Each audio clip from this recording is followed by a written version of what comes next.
Баарыбыз эле адамдарга жаккыбыз келет. Ар ким өзүнүн сырткы келбетине кам көрөт жана көп өзүн сулуу сезет. Бирок сырткы келбеттин сулуулугу дайым эле ийгилик алып келе бербейт. Адамдардын көзүнө сырткы келбеттен сырткары дагы эмнелер көрүнөт? Сиз ашынган өзүмчүлсүз.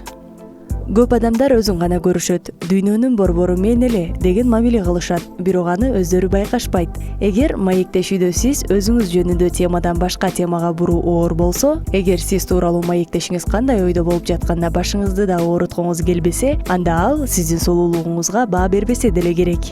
Сиз дайым алышуу менен алексиз. Дайым өзүнүн тууралыгын, сулуулугун, акылдуулугун далилдеген адамды айланасындагылар жактырышпайт. Өмүр бою жарашып, мелдешип жүрүү анча жакшы көрүнбөйт. Ал маектешкен адамдын анын жанынан ыңгайсыз сездирет. Өзүңүздүн кебетеңизге көп көңүл бурасыз. Татынакай көрүнгүңүз келеби? Чекеден кандай көрүнөрүңүз тууралуу азыраак ойлонуңуз. Мындай парадокс бар. Эгер сиз бирөө менен сүйлөшүп жатып, сол жагыңызды көбүрөөк көрсөткөнгө аракеттенсеңиз, себеби сол жагыңыз оң жагыңызга караганда сулуураак, анын көзүндө сиз өз артыкчылыгыңызды жоготосуз. Сиз дайым пайда издеп турасыз. Бул адам сизге эч кандай пайда алып келбесин түшүнөөрүңүз менен сиз ага болгон кызыкчылыгыңызды жоготуп, эптеп эле сүйлөшүп каласыз. Аны сиздин кебетеңизден бир карап окуп койгонго мүмкүн болуп калат. Сиз шек санап турасыз. Маектешиңиздин ар бир сөзүнөн арам ой издейсиз. Эмнеге ал тигиндей айтпай мындай айтты? Муну менен эмне көргөзгүсү келди? Анын кебетеси эмнеден кабар берет? Байкагычтык жакшы, бирок эгер шашылма жыйынтык чыгарсаңыз, анда параноиктин элесин калтырасыз. Кээде адам кызыксыз болгон үчүн эстебейт, уйкусу канбай калган үчүн эстейт. Сиз лидердин ролун ойнойсуз.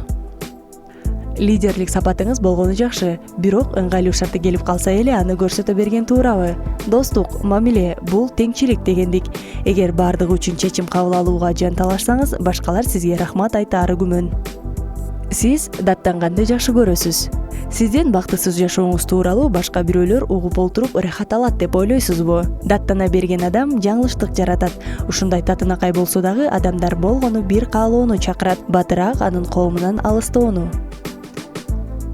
Сиз адамдарды ыңгайсыз абалга калтырганды жактырасыз.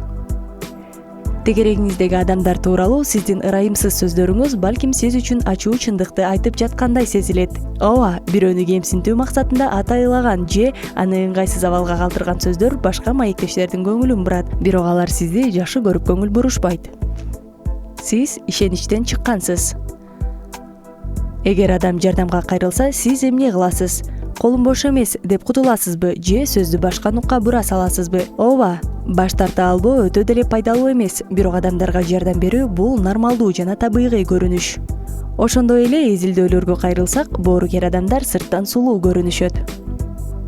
Сиз пессимистсиз. Эгер бирөө кандайдыр бир позитивдүү нерсе айтып жатса, кебетеңизди бузуп туруп, эмнеси жакшы экен деп бап ettиресиз. Сиздин пессимизм сырткы келбетиңизге да таасирин берет. Кебетеңиздин муңдуу көрүнүшү сизди жагымсыз кылат. Бул Алыс Таба каналы. Эгерде биздин маалыматтарыбыз жаккан болсо, подписаться кнопкасын басып, досторуңуз менен бөлүшүп лайк басууну унутпаңыз.